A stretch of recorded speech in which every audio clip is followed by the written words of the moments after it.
Hello everyone, in this video, I will show you how to add a live wallpaper to your Windows 11 computer.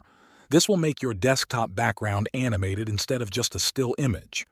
Click on the Start menu and type Microsoft Store. Open it, then go to the search bar at the top right and type Lively Wallpaper. Press Enter. Look for the app with the colorful wave icon and click on it. Select Get to download and install it. Wait until it finishes, then click Open. When Lively opens, you will see a selection of live wallpapers.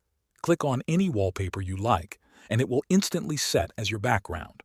Try different ones until you find your favorite.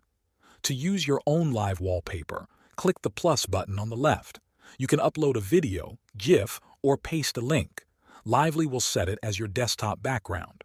If you want to change settings, click the menu in the top right, then choose Settings. Here you can make Lively start automatically or reduce quality to save resources. Close the app when you are done. Your live wallpaper will keep running in the background. That is how to add a live wallpaper to Windows 11 using Lively Wallpaper from the Microsoft Store. Thanks for watching.